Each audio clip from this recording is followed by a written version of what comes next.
everyone, and welcome to Colloquium today. I want to start off by saying that my name is Brooke Stout. I'm an assistant professor of accounting here and our Colloquium co-coordinator, along with Dr. Steve Tanner. And for anyone who is watching online, questions placed in the chat will be monitored and asked at the end of the presentation. Anyone in the room who has questions, try to raise your hand, and then I'll bring you the mic so that everyone online can also hear it. Today, I have the honor of introducing Dr. Costi. He is a professor of public administration and policy here at EOU. He has been at EOU since 2020. He received his PhD from University of Colorado Denver's School of Public Affairs, focusing on public policy. Dr. Costi has expertise teaching courses on governance and mission-driven work at the undergraduate and graduate level, including such classes as democracy and public service and the public policy process. Professor Costi has published in Review of Policy Research and Journal of Environmental Policy and Planning. I feel like I'm breathing really hard after walking up the stairs. It's a high elevation. It's the elevation, yeah. His latest publication, Hydraulic Fracturing, Coalition Activity and Shock, assessing the potential for coalition-based collective action in Argentina's Vaca Muerta formation. Did I say that correctly? Baca. Okay. Dead cow is what it is. Okay, I was close. Appears in the Extractive Industries and Society. Today's presented work also focuses on political discourse around fracking, but within the United States context. So with that, I will turn it over to Dr. Costi. Thank you very much. All right, everyone, and to kind of bring it full circle, so what I'm presenting today is the latest iteration of one of the chapters of my dissertation. Since 2020, I have been working on the first two chapters of this work. I've taken it to several conferences and have been really able to kind of hone in where my weaknesses are. So what you're about to see is basically the latest iteration of a paper that will be sent out for public for submission at least within the next month or two. So for any questions you have, particularly since most people I've been introducing this subject matter to are people deep into the scholarship of public administration and public policy. Because you all come from a wide range of different disciplines, it's going to be valuable for me to hear what I'm missing, the gaps I'm not thinking about, because the publication that this will be submitted to will not be the wonkiest public policy or public administration. It's going to be more of a generalist journal. So all questions and suggestions on how to improve will be welcome. So essentially what I am looking at is how political discourse is produced and how online. We know that over time we see that people are going online for mobilization, to share information. What I'm looking at is how people are competing for dominant issue frames and talking whose points, whose ideas are dominating in the social media space. We know that after natural disasters, we see that there is an increase in organizations who are trying to mobilize online, trying to get information out, but also on a lot of other issues that aren't necessarily natural disasters, but are about social justice or the issues that are salient for the time. We see increases when there are episodic, what's called focusing events in these spaces.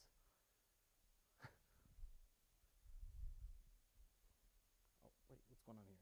Oh, I got to roll up and down. Got it. All right, so essentially the question that I am asking in this work is, how do coalition strategies manifest in an online discursive venue? To answer that question, I ask two sub-questions. How are issue frames used by coalitions, and how do those issue frames change over time? And I'll get into what issue frames are momentarily. But essentially, I'm looking at the discourse over time and how it changes based on some event that happened that creates an increase in saliency of that topic, of that policy domain. What I'm looking at is how people collectively organize. So I'm looking at what we call advocacy coalitions. These are groups of organizations that either share resources, share information, or share strategies on how they want to influence the public policy process.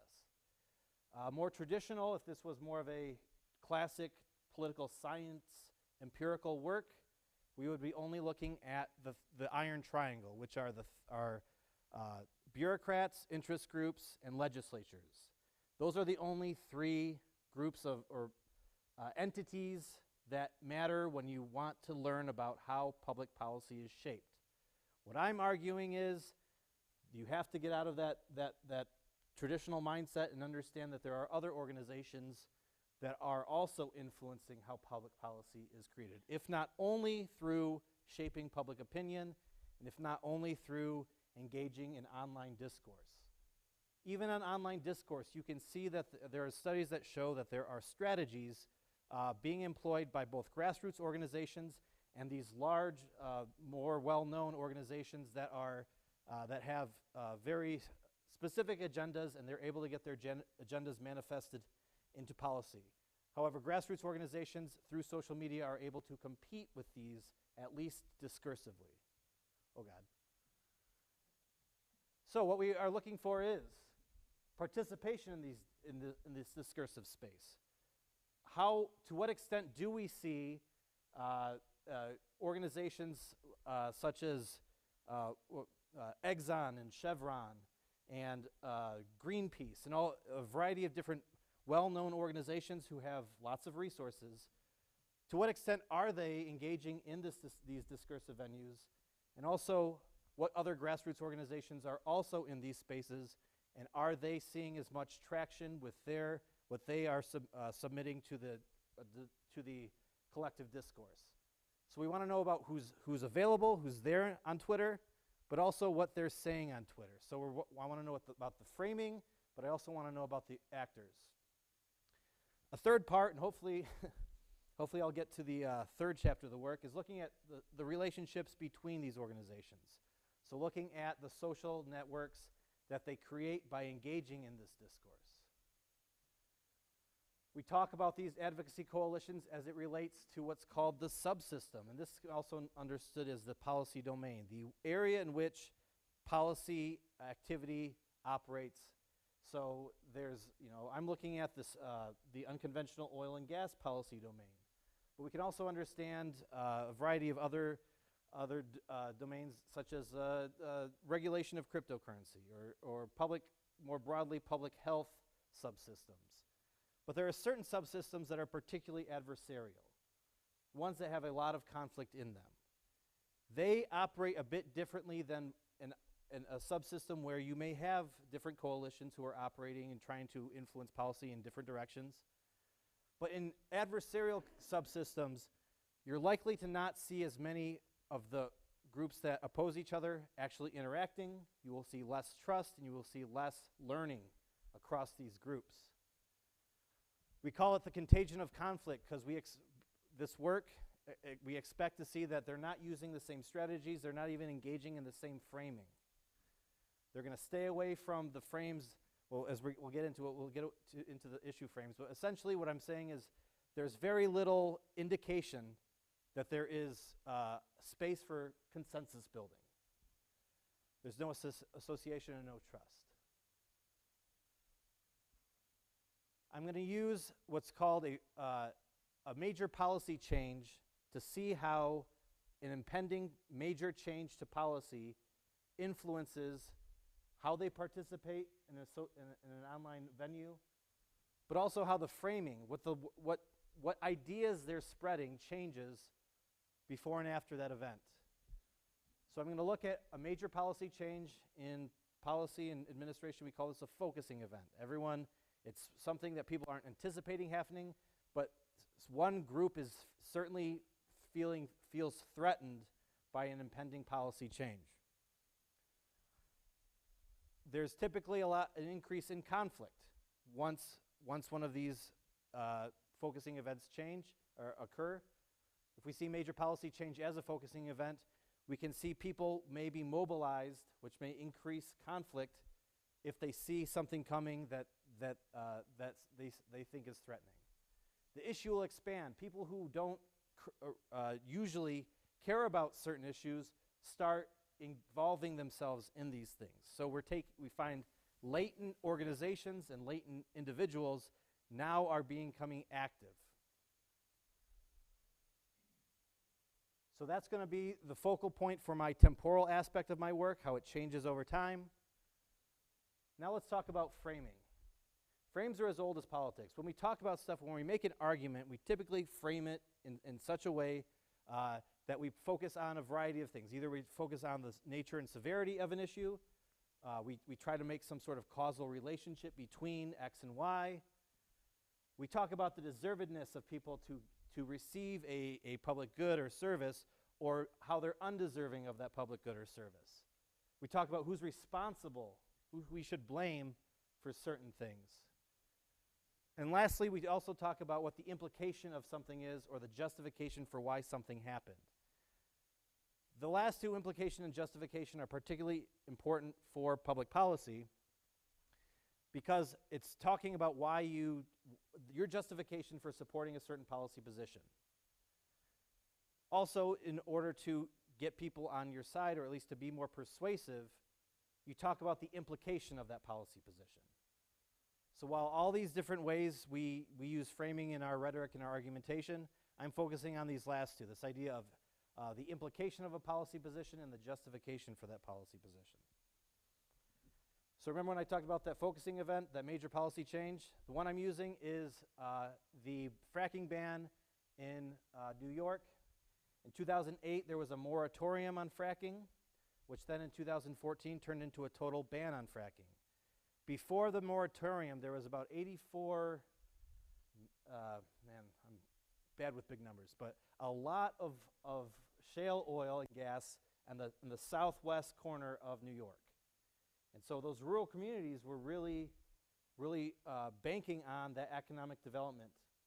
However, so you can see how even the potential for a policy change would mobilize folks.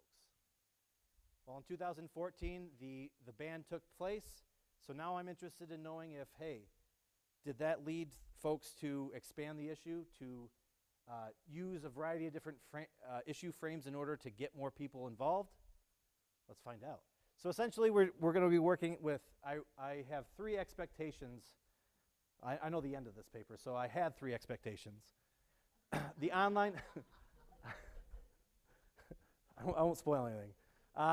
Online discursive strategy hypothesis is that we will see similar discursive strategies, both of justification and implication, that we see in newspapers.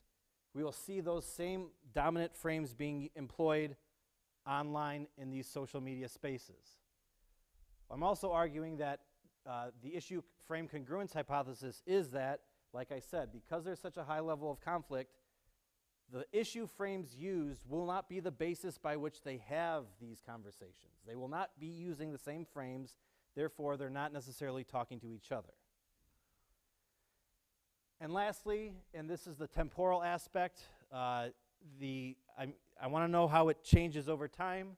I want to know how the issue framing expansion hypothesis is that leading up to a policy change, that major policy change in 2014, we should expect to see not only more tweets, we should expect to see more variety of issue frames being used.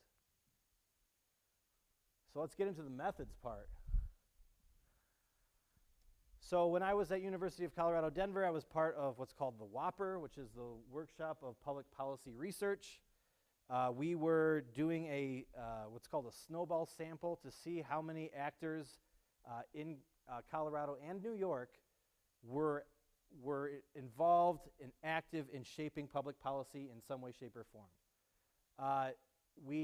Through the Snowball Sampling, we identified 930 organizations, 379 in New York, 551 in Colorado. From those, we identified 335 active Twitter accounts, So roughly a third-ish, a little less than a third, are those that are active on social media, but also active outside of social media. I then, well, I didn't, but I had a colleague who is in her past life was a computer scientist, was able to pull a bunch of, I identified the accounts for her.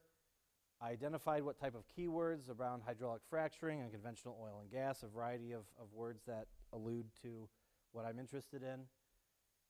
And she did that. We called up all the tweets from these 339 or 335 organizations that had tweeted about hydraulic fracturing between 2009 and 2016. We captured 110,841 tweets. I did not code all 110,841 tweets. If anyone wants to help me, though. So the first step, once I had all of these tweets, I know what organizations are now engaged in discourse on Twitter. I then organized them into 3 groups.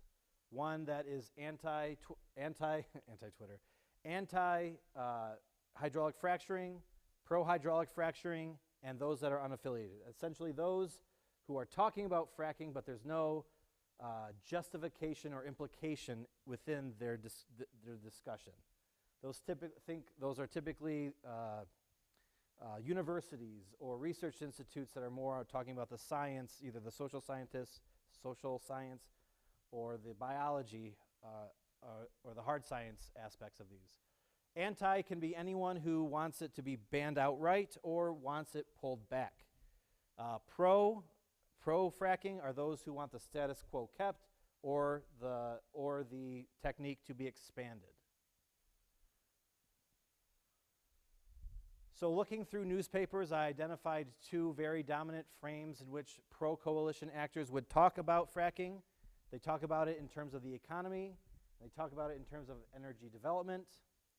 The anti-coalition, the dominant frames were the environment, public health, and public safety. Typically, when we're talking about pro-coalitions, it's the benefits to, and then for the anti-coalition, the risks to. Just some descriptive statistics here. We see based on their organizational affiliation, we can see between 2009 and 2016, there were 61,568 tweets. A significant amount of them are coming from environmental organizations, but we also see a lot from the Business Trade Association and the Organized Citizen Group organizations. So the top 10 tweeters. The number 1 is Earthworks, which is an environmental organization. We only have 2 pro-coalitions that are within that top 10. We see the American Petroleum Institute, and we also see, where's the other one? Marcellus Shale Coalition.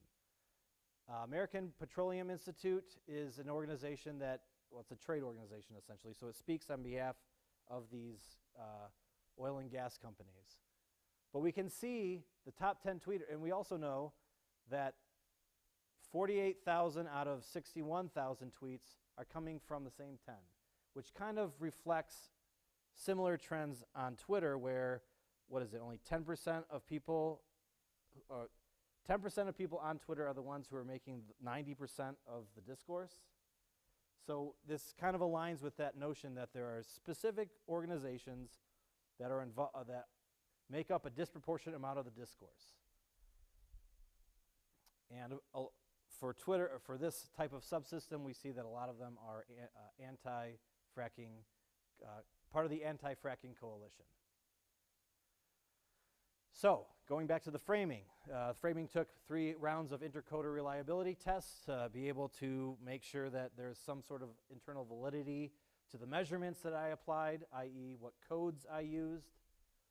The tweets were coded in 12 one-week increments. I looked at the tweets 6 weeks before the major policy change and the 6 weeks after the policy change. So essentially I coded 2,000 tweets before the ban and then 2,400 tweets after the ban. I don't recommend it. While I was coding all of those tweets, I noticed that there was two themes that were coming up. So inductively, after the fact, I created two other codes just to see how it played out when I related it to other variables of interest. And so we see there's a strong framing around just policy change in general, so risk benefit of policy regulation and ban, but also there is a strong, and this is probably because there was so many unaffiliated actors involved, a lot of experts in science were used in both opposition to fracking, but also in support of fracking. So science wasn't a tool that was used by only one coalition, it was actually used by both. But you'll see that one used it a little bit more.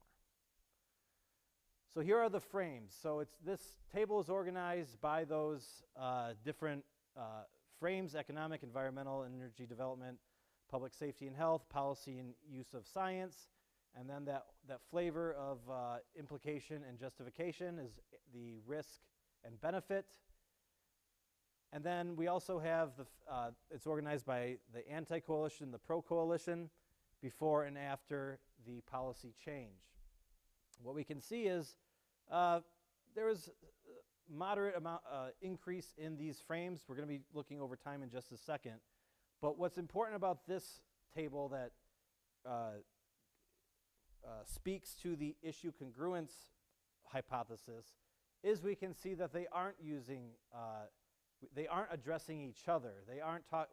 Both coalitions aren't both talking about the risks and benefits to the economy. They're staying in their lanes, essentially. Those who are anti are going to be talking about public safety and health. It seems to be, I was expecting to see a little bit more nuance, but this is certainly not nuanced. There's certainly a strong influence of the framing on who's actually tweeting about these things. And so over time, this is New York's anti-coalition. We broke it down by the economic risk and energy development risk. We also added tweets without frames. So this is also including those without frames. What we can see is that as we get, and so between, hey, we'll use this one. Right here is where, right there is where the policy change occurred.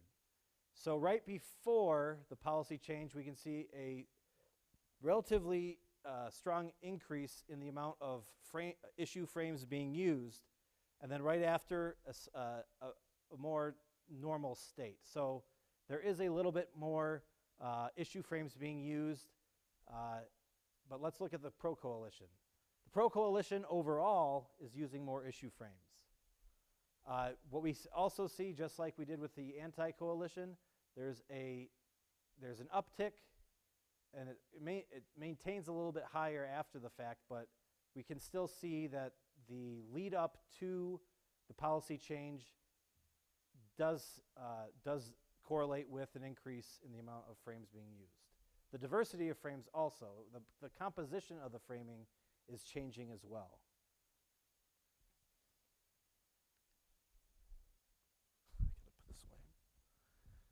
So the key findings are that dominant frames are used, but other discursive tools are used also. So in addition to people using text, tweets also have hashtags and a variety of other, tools, discursive tools you can use to communicate.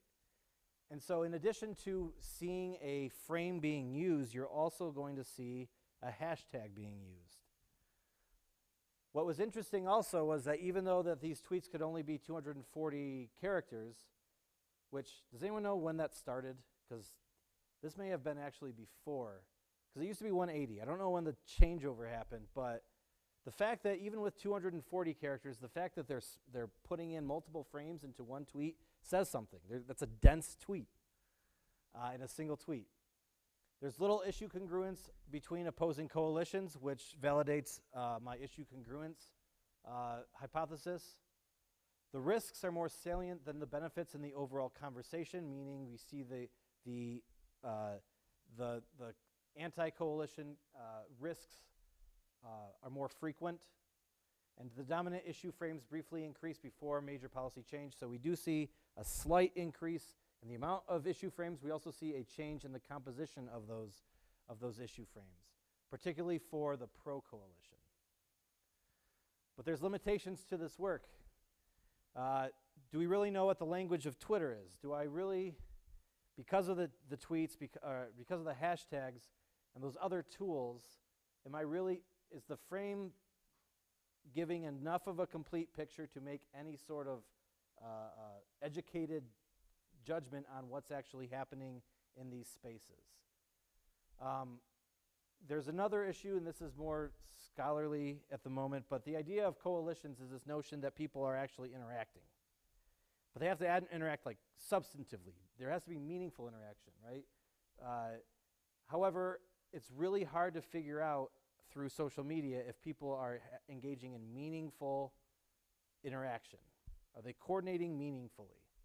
That's up for debate. And lastly, we see that there is the salience of the issue may have been reduced just because the global market prices for oil at the time were quite low. So the salience of the issue in general was low.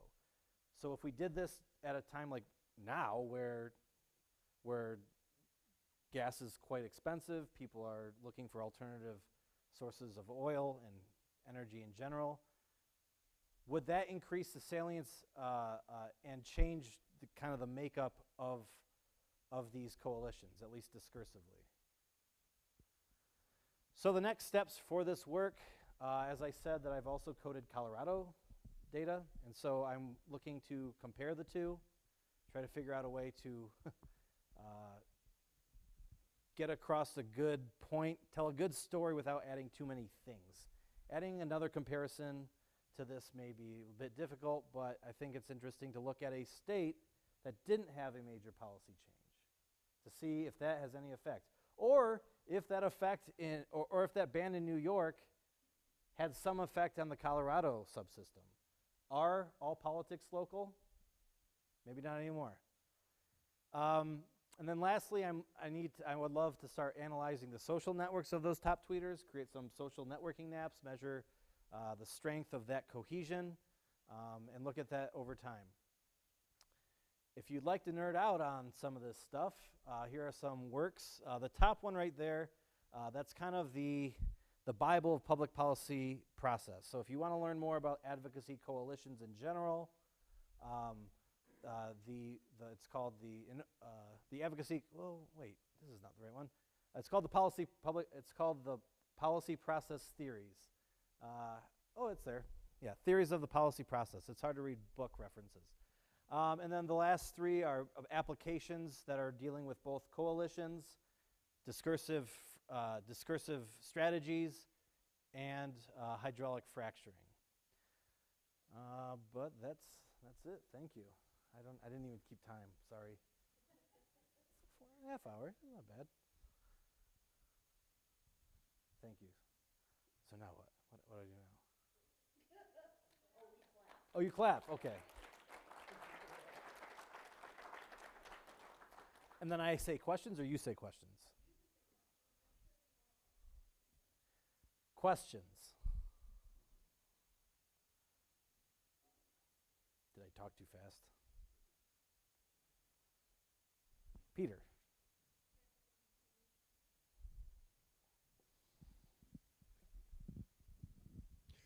I'm just curious, two quick things. One, you counted tweets, right? So you're assuming that like all tweets are equal?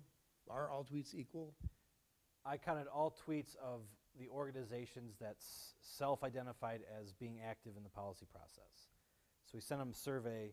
How active are you? Would you consider yourself active in shaping policy around unconventional oil and gas? If they say yes, then we'd say, okay, you're in this pool. And then I looked for their tweets, and then I pulled all of them that said fracking or keyword. So but some might have a lot of like subscribers and others not, right? Sure. Yep. Yeah. Okay. Also, you say that they weren't really engaged in discussion amongst themselves, right? Mm-hmm. And I'm wondering if I understand it right, I don't see why they would.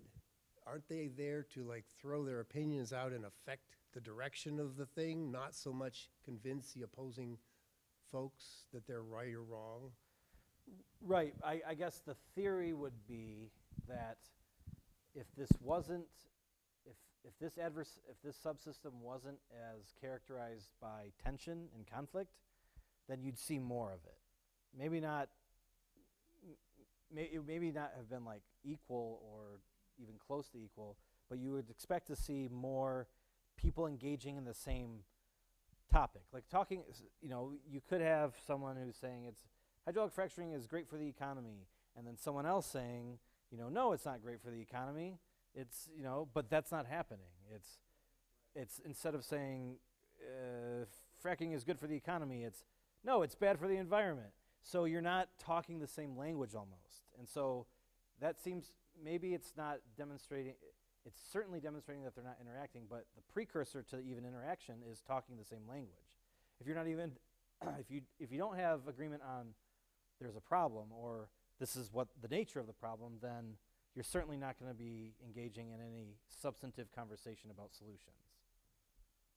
But yes, this is also demonstrating that Twitter is not currently used as what it used to be argued to be, which is that public space where people are learning from a variety of different actors. No, we tend to stay in our lanes or bubbles so far. But Elon Musk, who knows? Yes.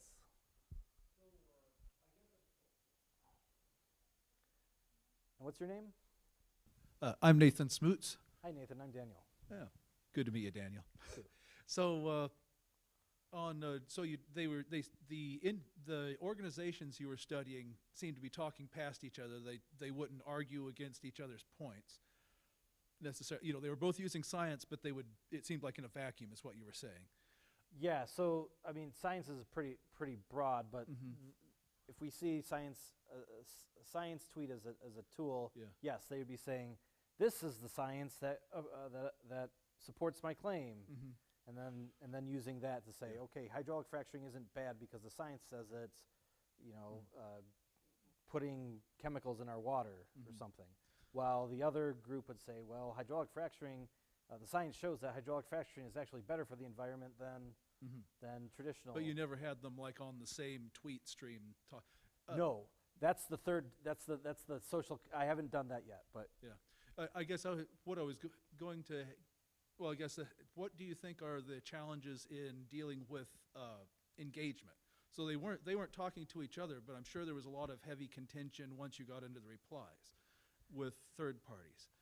And I was just kind of curious what you dug into on analyzing that. Sometimes two tweets with two different names might be the same person, whether that's muddies the waters on that kind of thing. sure. So the authenticity and making sure you're not duplicating actors is important for sure. There were times where I grouped them together. There's like, for instance, if it was a politician who was tweeting both from their personal account and their office account, then I combined them together. So there were examples of that. There are probably organizations out there where the people high up in the organization that have influence over decisions about how we want to advocate, they may be tweeting from their personal account. We didn't necessarily capture that, I guess. So I am not arguing that I am capturing the entire universe of actors. However, I can say with confidence that the vast majority have been captured.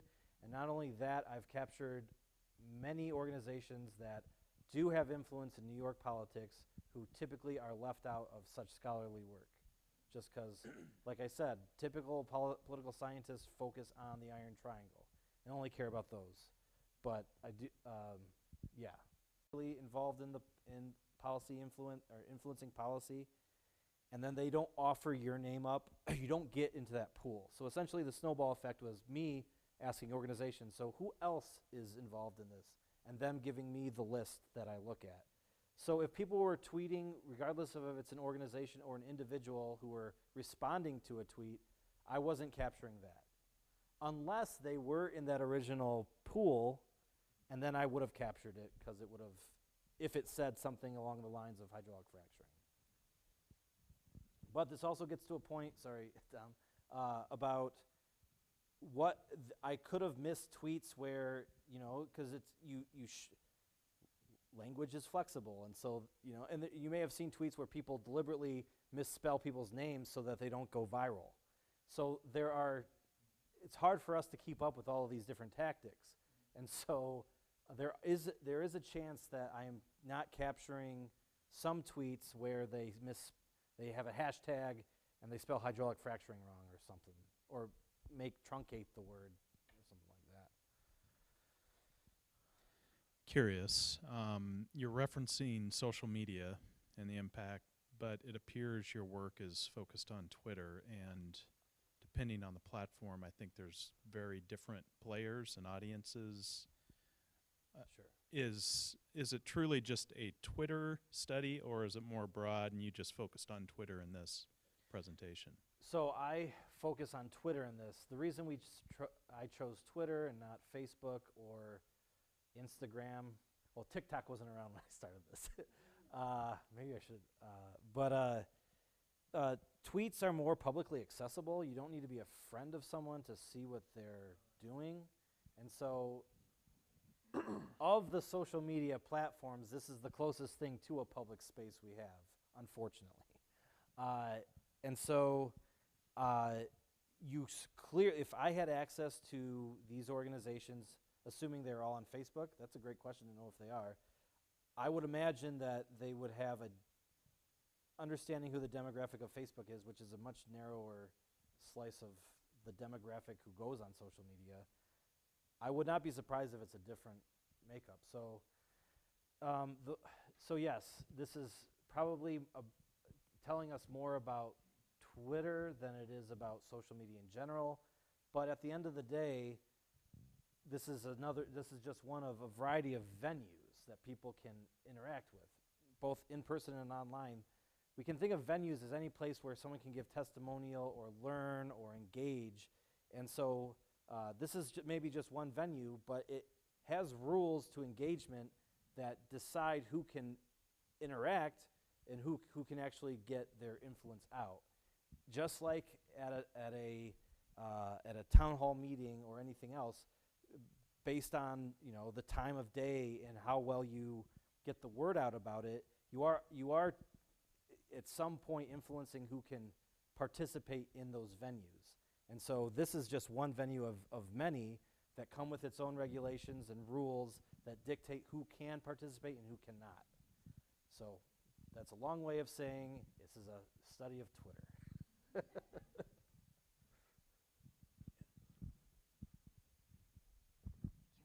Rayette Newman from the College of Education. Nice to meet you, Daniel. You too. When you showed the data, you provided both instances of it. My question is, when you looked at it, and think either one of those is fine. Before that one, yep, perfect. So before and then after is very interesting. But when you look, did you look at the specific discourse language that was used in the tweets, excuse me, before and after? Did it go from this is a very bad idea to I told you so, this was a really bad idea as this was passed? There were, so let's see here, policy risk. So I did try to capture whether or not people were explicitly talking about the ban before and after, because I was curious about that too. There's one thing to talk about hydraulic fracturing as a technique. It's another thing to talk about the ban on hydraulic fracturing, because you're focusing on not only hydraulic fracturing, you're focusing on that ban. But as this, you know, it's, I think actually for the pro it made more sense. Mm-hmm.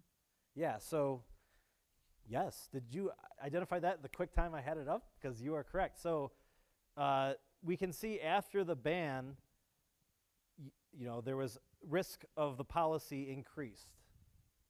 So that was well, maybe it wasn't I told you so. Some of it may have been I told you so, but a lot of it was, oh, this is horrible. We just ruined our economy. Right. Yeah. And I think it's just interesting that that language change from that moment of this went through, and now the language changes how we're talking about it. I think it's just really interesting how that could put you in a different direction per se. Right, and we don't know why. Why wasn't it increased before? You would imagine that these organizations have an interest in mobilizing before a policy change.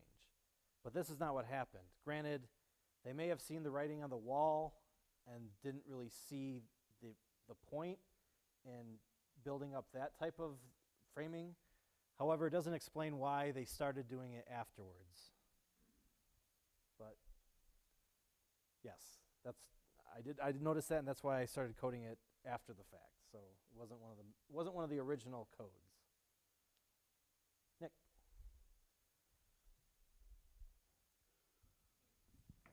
Thanks for your talk. I'm curious, I mean, a lot of these organizations or actors are, in some cases, they're responding to traditional media, right? News, like, I'm particularly interested in the idea that there's a lead up or a broadening of conversation in advance of the ban. They clearly knew it was coming. Maybe the news was putting out reports of that nature. And do you have any sense of that interaction? To what extent this is just amplifying or reacting to traditional news rather than creating a new narrative? Well, the fact that the same frames were identified on social media that I don't know. I can guess that if this is a chicken or egg thing, the newspapers, the chicken. I'm sure the newspapers hold, not just newspapers, but just mainstream journalism is where we go to for those main talking points. What I didn't expect was just exclusively talking about these 4 or 5. So yes, social media is pulling from the same, to bring in a different policy narratives into the social media space. I don't think it's happening the other way around. But again, there are local organizations that could argue or could bring in different frames, could create a strategy that's different than those mainstreams, and they're just not for some reason. There's got to be other, like Native American issues, for instance, in these spaces. That never came up at all, but it could have been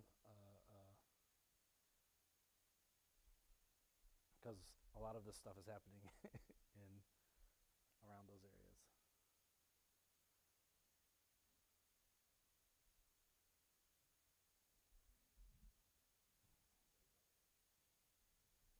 What are the comments?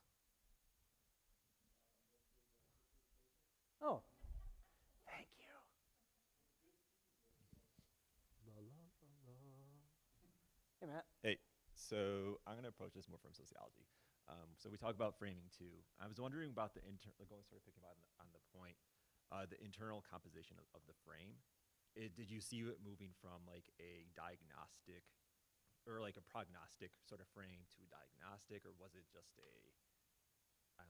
just was there any changes in the frames across time in terms of they like maybe identifying a problem, providing evidence there's a problem, and then that here's a solution to the problem? No, I mean,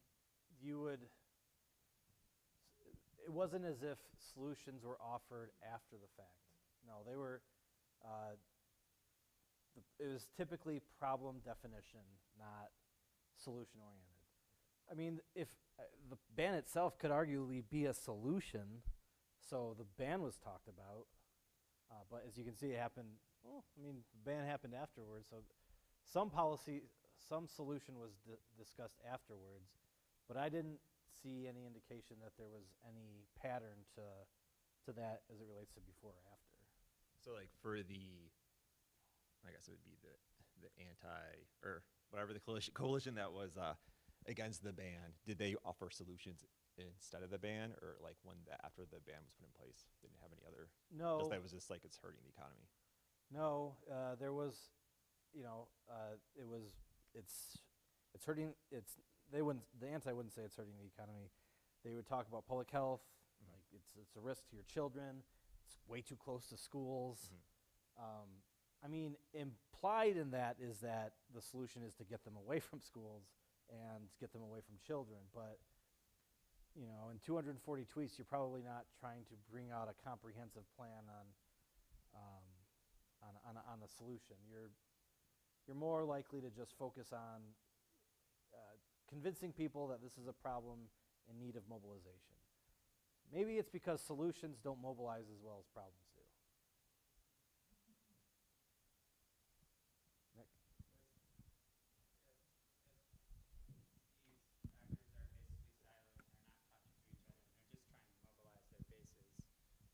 Were you able to track any kind of like call to action or something that would suggest that they wanted a definite response from their base rather than just like raising a general low level alarm? There were very few calls to action, and they all came afterwards. It was like, if you don't want, you know, maybe an organization, I remember one saying, if you don't want this to happen in your state, you need to do X, Y, or Z. Solution, maybe? I don't know if I'd call that a solution. I didn't see any framing in that way. So there wasn't deliberate, specific calls to action, I would say. No. So would you interpret that as an acknowledgement of the limitations of influence of Twitter? I'm sorry, what type of Does that suggest that these organizations didn't see Twitter as a useful mobilization strategy? That begs the question why they're on Twitter then. I mean, that's a good question. I don't know. It'd be fascinating to. I don't know if you did a survey and asked them what their intent is, if they even tell you the truth. I don't even know if you. That's a great question, but I don't. I don't know. Why do people use Twitter? Well, why do organizations use Twitter? Because I think for the average person, the notion is that we use it to learn. That's maybe part of it, but it's certainly not the whole story, especially on contentious issues like fracking.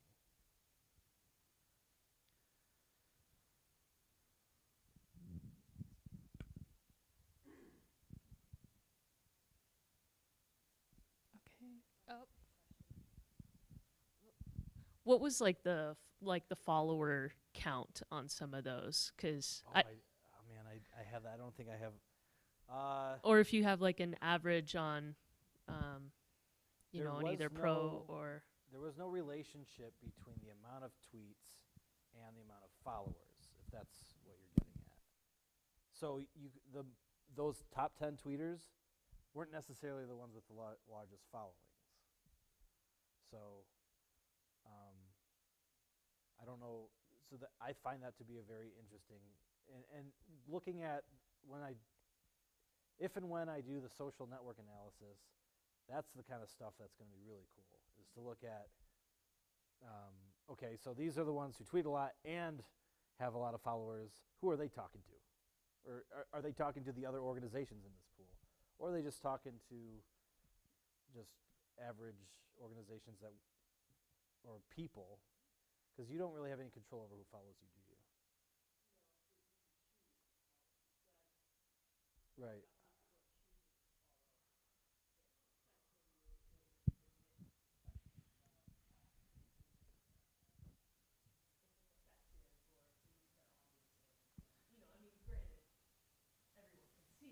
Right. Right. Sure. Effective.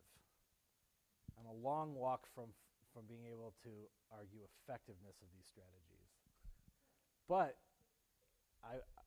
that is the gold standard.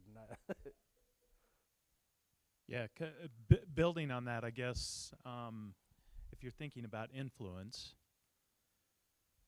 and analyzing influence on this, I think an important part of that would probably be number of followers, and also, do you define some way a trend in terms of retweets?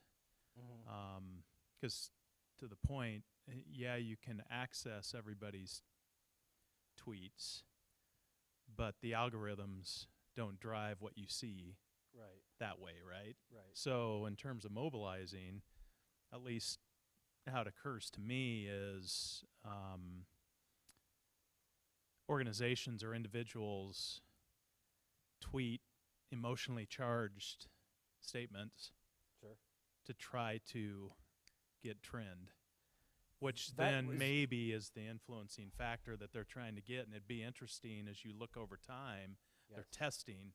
It's like, this didn't resonate. We didn't get the trends Right. to mobilize. And so now we're going to try, this other approach. Economy doesn't matter right now. It's obviously this doesn't work in this case. It's public health that we need to test and see if we get trending. So maybe that's a So yeah, putting up test balloons or whatever into the air Yeah. to see what sticks. Well, yes, I'm surprised I didn't see much of that. I didn't see the just out of the blue random issue frame, right? That had to do with justification implication, that is. But you're right about the emotion as far as immobilization. And Nick, maybe that's what's saying, calling you to do something doesn't resonate as much as just clearly being emotional about it, because you're going to get the same response, but just saying it's not going to get that response. It's the emotional hook that's going to get you there. So they just bypass the whole call to action and go directly to your heart. Yeah. But, so I do have the data on followers, and I do have data on retweets. The thing with, I can't look at followers over time, because when I pull the data, it just gives me the amount of followers at that time. So, but the retweets would change over time, right? And maybe I could use that to determine if they had a big following. I don't know. I'd have to think about that.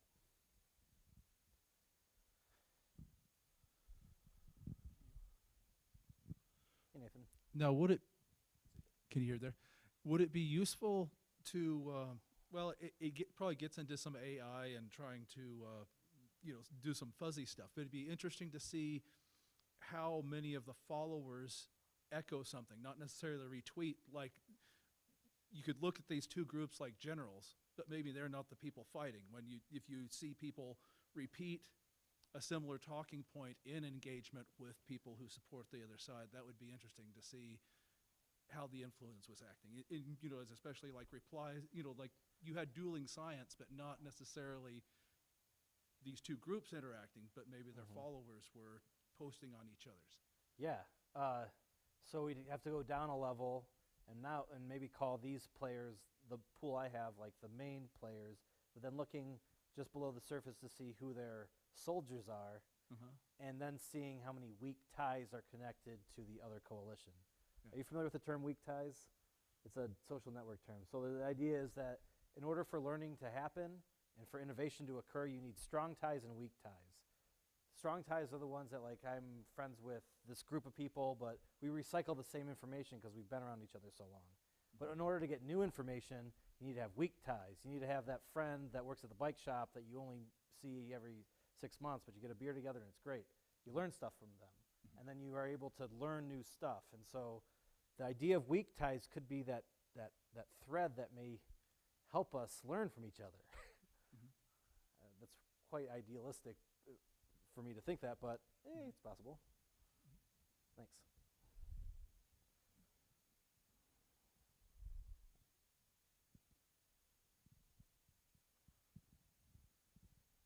Okay, if we have no further questions, then I would like to thank Dr. Costi for his presentation. My pleasure. Thank you, everyone. This is good. If you'd like to read the paper or you have extensive feedback, I'd love to hear it. I would like to get this paper out within the next month or two. Thanks, everyone.